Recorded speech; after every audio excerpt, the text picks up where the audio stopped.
नमस्कार, जय मसीह की। प्रभु यीशु मसीह में आप सबों को आज के इस मनन में स्वागत है। मसीह मेरे प्रियो, इस समय हम सब जानते हैं कि क्रिसमस बहुत निकट है और सब लोग क्रिसमस की जोर शोर से तैयारियां कर रहे हैं, है ना। और इसी बीच में हमें जानना चाहिए कि क्रिसमस हमें किस तरह से मनाना चाहिए। हमें कौन सी बातें मसीह यीशु तक ले चलेगी, उन सब बातों को हमें ध्यान देना है। आज जो भी गतिविधियां हम कर रहे हैं, जो भी एक्टिविटीज हम कर रहे हैं, क्या वो सारी बातें हमें मसीह यीशु तक पहुंचा सकती है? ये एक सवाल है। इस साल का क्रिसमस में हम जो कुछ भी बातें हम कर रहे हैं जो कुछ भी तैयारियां हम कर रहे हैं, क्या वो तैयारी, क्या वो सारी बातें क्या हमें मसीह यीशु तक पहुंचा रही है या फिर नहीं?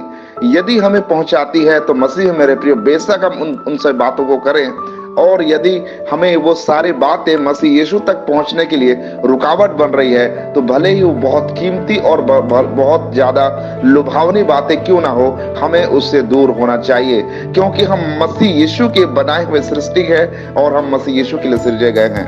बहुत ही सावधानी से इस साल का क्रिसमस हम मनाएं। दिन निकट है और मसीह का आने का समय बहुत ही करीब है, इसीलिए हम तैयारी का जीवन जिएं। मसीह मेरे प्रियो, हमें पता है कि जब प्रभु यीशु मसीह को मिलने के लिए 3 पंडित प्रभु यीशु मसीह के पास पूरब से वो आ रहे थे, उस समय उन्होंने एक तारा देखा, आसमान में एक तारा देखा, और उस तारा का पीछा करते हुए वो यीशु मसीह तक पहुंचने के लिए वो निकल पड़े थे। लेकिन वो तारा जो है उन्हें सटीक जगह पर ले नहीं जा गया। वो तारा उनको एक राजा के घर में ले गया, क्योंकि वो तारा देखकर चल तो रहे थे लेकिन उनके मन के अंदर भी एक बात उमड़ रही थी, और वो ये था कि यहूदियों का राजा का जन्म हुआ है तो जरूर राजमहल में ही उनका जन्म होगा। और वो भले ही तारा देखकर जा रहे थे लेकिन वो सही जगह पर नहीं पहुंचे। लेकिन जब वो उस राजा के पास पहुंचे तब राजा ने धर्मशास्त्र से पढ़वाया, और शास्त्रियों ने जब पढ़ा धर्मशास्त्र में तो वहां पर लिखा गया था यीशु मसीह का जन्म होने का सटीक जगह। और उन्होंने धर्मशास्त्र को पढ़ा और सुना और उसका सटीक जो परिचय मसीह यीशु का उनको मिला कि वो कहां पर मिलेगा। मसीह मेरे प्रियो, उनको तारा देखकर वो निकले थे, लेकिन धर्मशास्त्र के जरिए ही प्रभु यीशु मसीह का सटीक और सही पता उनको मिल सका। मेरा कहने का तात्पर्य यह है, आज हम भले ही बहुत अलौकिक बातें, बहुत अच्छी बातें, बहुत चमत्कारी बातें, बहुत सुभावनी बातें, बहुत लुभावनी बातें लेकर आज हम चल रहे होते हैं, जिस तरह से वो 3 पंडित तारे को देखकर आगे बढ़ रहे होते हैं। लेकिन क्या ये क्लियर है, क्या ये कंफर्म है कि हमें वो सारी बातें मसीह यीशु तक पहुंचा सकती है? जी नहीं, हमें केवल परमेश्वर का वचन ही मसीह यीशु तक पहुंचा सकता है। तो इस साल का क्रिसमस में आज हम जो कुछ भी गतिविधियां कर रहे हैं, क्या वो वचन के आधार पे है?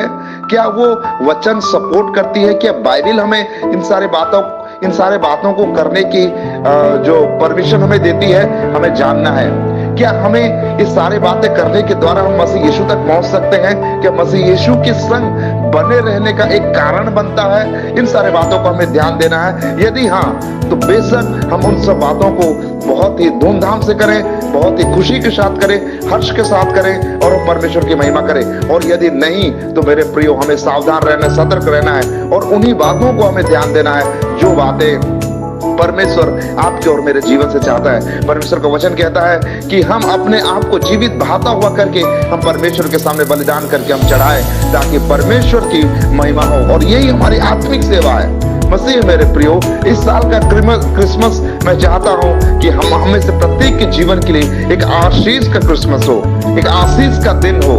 हमारे जीवन में मसीह यीशु का होना अनिवार्य है, और मसीह यीशु के बिना हमारा जीवन एक निर्जीव वस्तु के समान है।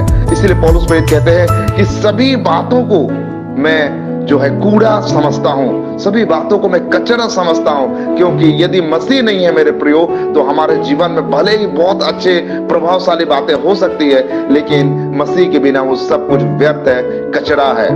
मसीह मेरे प्रिय, इसलिए प्रभु यीशु मसीह ने कहा कि एक व्यक्ति दो स्वामी की पूजा नहीं कर सकता, आराधना नहीं कर सकता, एक धन और एक मसीह का।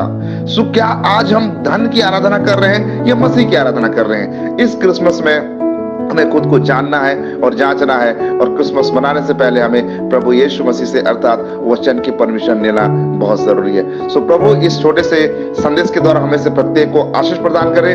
मिलेंगे एक अगले वीडियो के साथ। प्रभु यीशु मसीह में आप सबों को जय मसीह की।